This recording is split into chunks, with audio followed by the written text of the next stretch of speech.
Well, it's great to find out about the very latest installations, and even better to find the engineers and electricians that are really keen to talk to us and bring us fully up to date. I'm Dave. Welcome to Dave Takes It On. You find us today at the Gloucester services, southbound on the M5, and we're seeing the installation of 12 Tesla V4 chargers.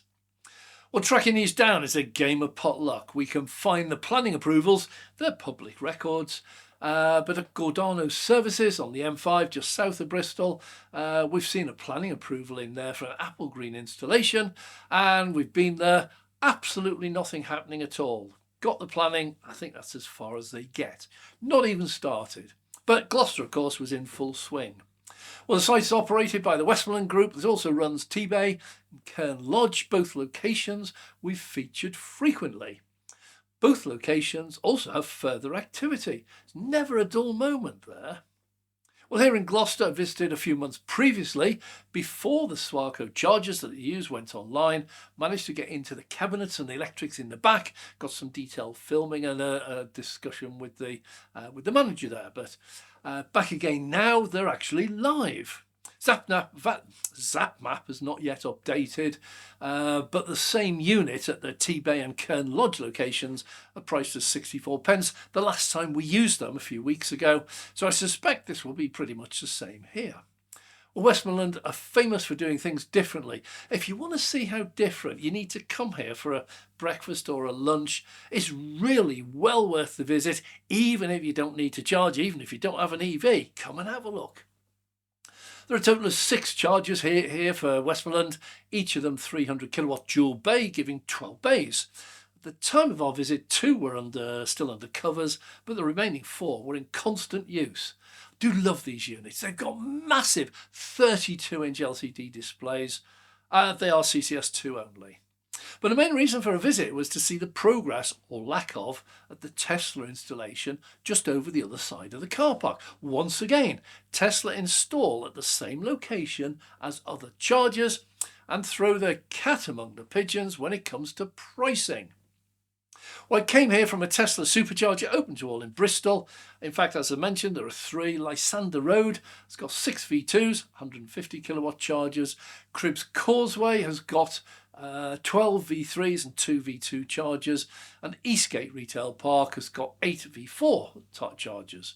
Bristol is really well served with Tesla. Just to the north is Michaelwood Services, 8 V2s, and to the south is Gordano, also 8 V2, 150 kilowatt chargers.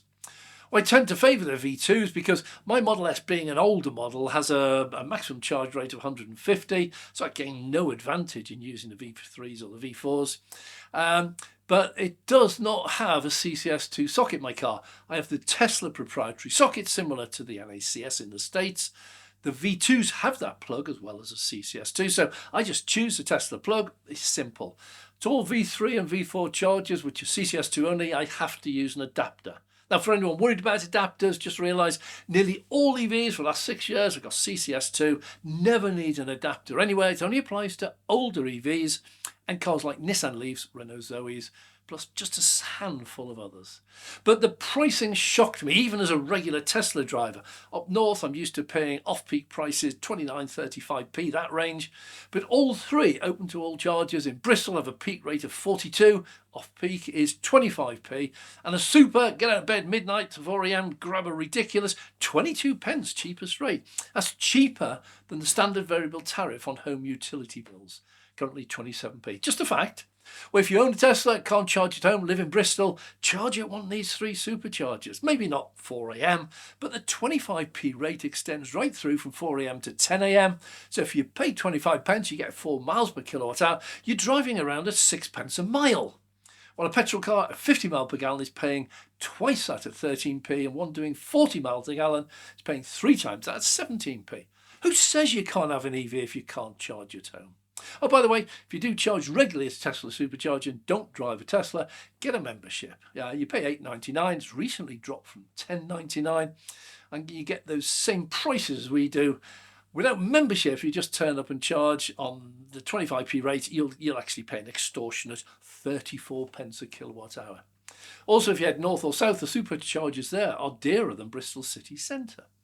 Well, Gloucester's really interesting because they're directly opposite the Swarco chargers run by Westland Group. They charge a previously reasonable 64 pence, but Tesla is likely to offer well below that and be open to all. Now, if they offer an off-peak rate anywhere close to 25 pence, who is going to use the Swarco chargers? I regularly report there's an active price war. Many comments tell me I'm talking rubbish, as they do not see the likes of GridServe or Instavolt prices coming down. Have patience. This is all happening. Also, by the way, the northbound services, Gloucester, have an identical arrangement: 8 Swarco at 300 kilowatt dual units and 12 Tesla V4s. Well, the engineers gave us a really welcome guided tour of the whole progress to date, all the equipment, everything they were doing. They concluded that should be going live in just a few weeks. The DNO has already laid on power. That's not going to be a hold up for them. Now, I did promise to include a bit of advertising for them, so if you like pictures of vans with advertising on the side, well done, here we go. Well, the work's rattling along at quite a pace, and this will be a welcome location, as previously there was virtually nothing, well, no Teslas between Michaelwood and Birmingham. Many people complained about this stretch of the M5. Again, have patience. It really is becoming an issue. You see, once Tesla never had an installation alongside competition, and certainly not open to non-Tesla drivers, but now most are alongside major competitors and are open to all. I believe that most of the CPOs, the charge point operators, made their business plans and business models way back a few years ago, when Tesla were exclusive to Tesla cars and when the average price per kilowatt for everyone else was 79p, some were up at 85. Installing chargers was probably seen as a no-brainer as a business. EV sales growing, captive market, little competition. At that point, you raise the capital, you get in your planning permission, followed shortly after by an application to the DNO. This all takes time. This would have been done some time ago. Then fully committed, Tesla first offered to open some superchargers to non-Teslas. Then they began installing the V4 chargers at a frightening pace, and these were specifically targeted at non-Tesla EVs. Then, to rub salt in the wound, a very deep wound, Tesla introduced a membership, dropping prices from the normal to Tesla prices, and then they began installing massive amounts alongside all the others. Fait accompli, as the Greeks say.